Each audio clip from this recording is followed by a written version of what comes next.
Black forest plain cake எப்படி செய்யலான்னு வாங்க பார்க்கலாம். ஒரு கப்பு மைதா எடுத்துக்கலாம். இதே கப்பில் வந்து பார்த்திங்கன்னா ஒரு 1/4 கப் வர அளவுக்கு கொக்கோ பவுடர் எடுத்துக்கலாம். ஸோ வந்து 1 டேபிள் ஸ்பூன் வந்து பேக்கிங் பவுடர், 1/4 டீஸ்பூன் வந்து பேக்கிங் சோடா. ஸோ வந்து இதை வந்து நல்லா சளிச்சு இந்த மாவை வந்து எடுத்து வச்சுக்கலாம்.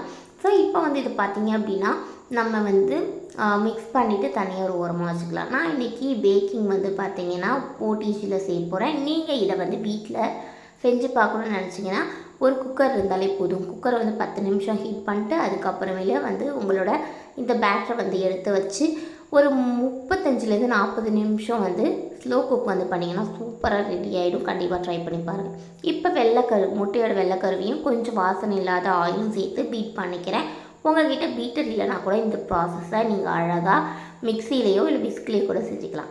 இப்போ பவுடர் சுகர் வந்து நான் எந்த கப்பில் மாவு எடுத்தனோ அதே கப்பால் 3/4 கப்பு அளவு வந்து எடுத்துக்கிட்டேன். ஸ்வீட்னஸ் உங்களுக்கு எவ்வளோ வேணுமோ அந்தளவுக்கு வந்து ஸ்வீட்னஸ் வந்து சேர்த்துக்கோங்க.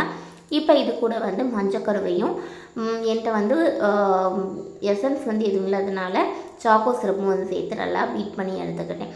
இப்போ இதில் வந்து நம்ம அந்த மாவை வந்து கொஞ்சம் கொஞ்சமாக சேர்த்து கட் பண்ணி மிக்ஸ் பண்ணி இந்த ப்ராசஸ் வந்து பண்ணணும். அதே மாதிரி இதில் வந்து கொஞ்சம் பால் வந்து ஆட் பண்ணிக்கலாம். நான் வந்து ஓடிஜியே 10 மினிட்ஸ் வந்து ஃப்ரீ ஹீட் பண்ணி வச்சுருக்கேன். ஸோ நம்ம வந்து இந்த பேட்டரை வந்து ஒரு 20லேருந்து 30 நிமிஷத்துக்கு பேக் பண்ணி எடுத்துக்கலாம். ஒவ்வொரு ஓவனுக்கும் கொஞ்சம் டைம் வந்து ஒரு 5லேருந்து 10 நிமிஷம் வேரி ஆகும். சூப்பராக கம்மன் வாசனையோட நமக்கான ப்ளைன் பிளாக் ஃபாரஸ்ட் கேக் வந்து ரெடி ஆகிடும். கண்டிப்பாக ட்ரை பண்ணி பார்த்துட்டு எப்படி இருக்குன்னு மறக்காமல் கமெண்ட் செக்ஷனில் கமெண்ட் பண்ணுங்கள். நெக்ஸ்ட் வீடியோவில் மீட்